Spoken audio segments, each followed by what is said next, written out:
So I have a few slides here. I have some, going to start off with a little bit of footage. Unfortunately, from the wildlife perspective and cover crops, as a going to put my wildlife biologist hat on, I love cover crops. They provide great wildlife habitat. However, if you go to the producer side, it's not a great story. So I'm going to run through a few things here. Like I said, I have a relatively short video, about it's a little over 5 minutes, I think 7 minutes, somewhere in that area. A few slides to kind of touch on a few of the points that are made in the video, and then hopefully have a little bit of time for questions about, if there are any specifics that you need me to go over. So bear with me here. This should work. However, this is the first time I'm trying a video within PowerPoint over Zoom, so we're going to give it a shot. So whenever we're talking about wildlife and cover crops, usually what we're mentioning is, the benefits of cover crops are the thick vegetation that you put in place there that you're going to get rid of in some manner, shape, or form when you actually plant this area with your fruits, vegetables. We use it in row crops a lot as well. It's there to knock those weeds back, to provide soil coverage so that soil doesn't erode or get carried off. Those benefits are great. When we think wildlife, we're thinking wildlife need food, cover, and water, basically. Well, if you look at this field back here, which does not have any kind of vegetation on it, which would be, you're thinking about a field that does not have a cover crop planted in it, there is maybe some food there when it's planted, but there's no cover. Here, we have thick vegetation, okay? You have food source for many of our animals that cause problems in fruit and vegetable situations. Our rodents, our rabbits, okay? You are putting food here and you're putting cover here in times when there isn't any of those things. So what you're doing is not only are you growing ample amounts of food when you want to in the summer and animals are using it, but you're providing food and cover in the winter as well during times when normally this could be desolate and more like a desert for wildlife. So we always, on the pro-wildlife side, when we talk about being a wildlife biologist, cover crops are great because they provide more habitat for wildlife at different times of the year. If you're on the producer side, cover crops have a lot of benefits. They have a lot of water quality benefits. They have a lot of soil benefits. What they don't do is give you a lot of wildlife benefits, because what they're doing is creating that good wildlife habitat that allows those populations of rodents to increase that become a problem later. So there's a couple things you can do culturally that can help limit some of the impact of cover crops on the ground and wildlife populations when you look at the entirety of your farm, okay? So you potentially could be rotating through plots using some to grow like we have over here. We've got a few veggies growing here, and then we've got some area over here that was planted last year that's now fallow. Think of this as your cover crop area. Think of this as your production area. What's going on here, and you can see, is we have some really low mowed grass separating the two. And what this does is creates negative habitat or bad habitat for your rodent species. So if you have mowed areas surrounding the areas that you are going to use or are using, keeping that grass incredibly short, you're almost creating a somewhat of a barrier for these rodents to cross. So you're limiting the mobility into that plot, into that growing space, because of that just mowing and keeping it mowed short. One of the things you see here is that they've got something else going on that doesn't work for many of the wildlife that cause problems in cover crops, but is great for things like deer and raccoons and coyotes. They got that electric fence going. Unfortunately, we haven't figured out how to create an electric fence for voles and mice yet. So we don't have those tools that we mentioned about the fencing that we use for larger mammals for our small rodents in cover crop situation. We do have in some growing situations like blueberries and apple orchards, the use of zinc phosphide outside of growing season. And the best time to use that is actually in late fall, right before we go into the winter cycle, and put that out and knock those populations way back so that come spring, there's the least number of adults available to repopulate, okay? What we do have is the use of natural predators and try to increase their use of the area, like hawks, owls, kestrels. Those species of raptor are going to key in on mice and voles. It's their top prey, one of their top prey items. Okay, so if you increase their use of an area, a specific area, or increase their hunting efficiency, and the way you can do that is you can actually put up a predator perch so that they can sit right over your area that you want them to hunt and effectively locate prey in that spot.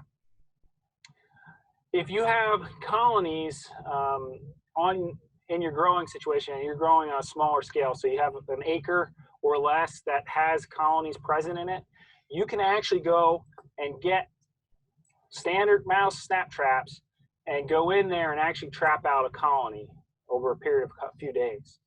You want to make sure that wherever you see a burrow, you're putting a trap at that entrance. Look for fresh signs of activity. Voles and mice will pull vegetation inside those holes. You'll see scat present, and those are areas you definitely want to be trapping. You want to continue snap trapping until you don't catch a vole or a mouse for a period of 3 straight days. Now, these guys are most active at night, so setting the traps later in the day will help limit your possibility of having bycatch. So something like a bird coming up and pecking on the bait that you use. And the bait you need to use is something like peanut butter and oats. That'll work very well.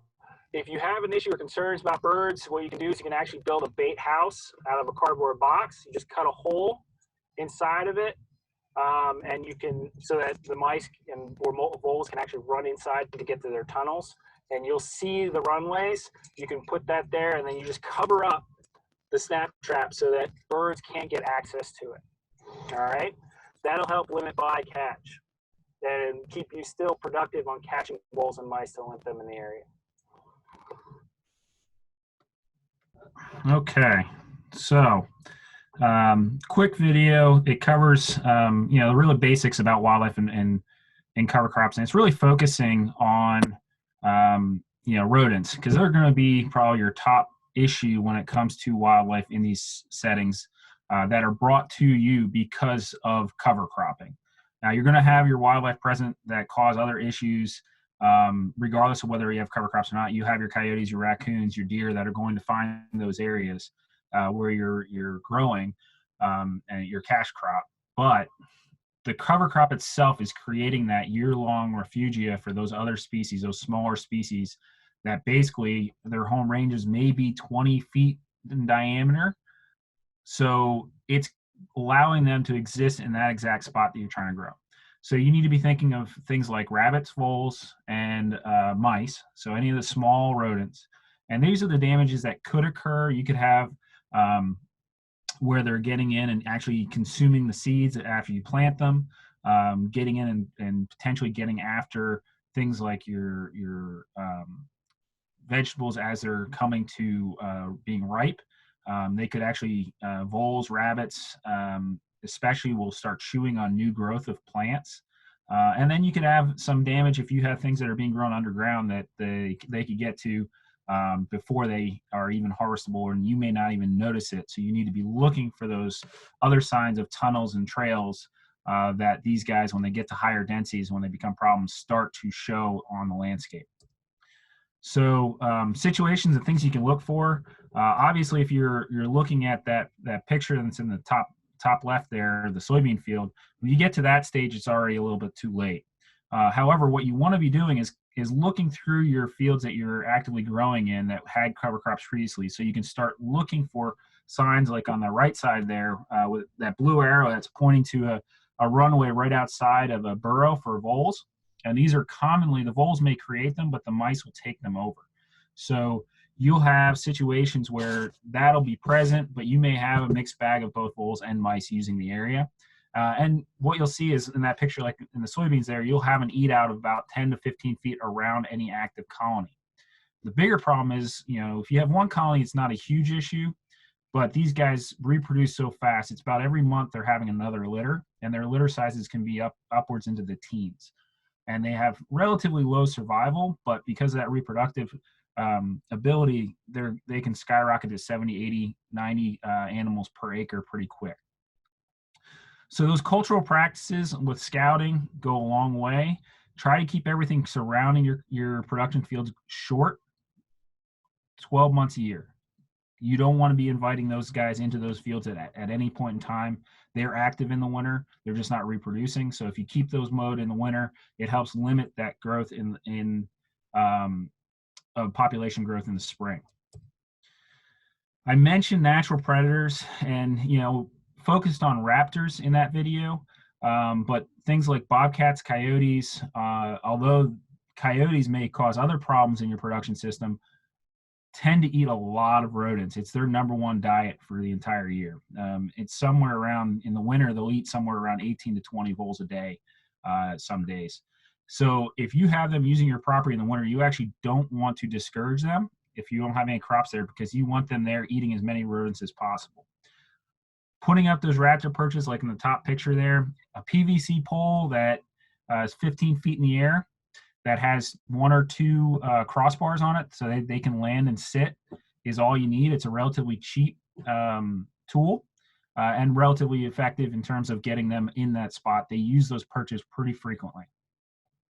So things like if you have people trapping, coyotes, bobcats, and foxes on your property, and you have a major rodent problem, you may want to rethink that.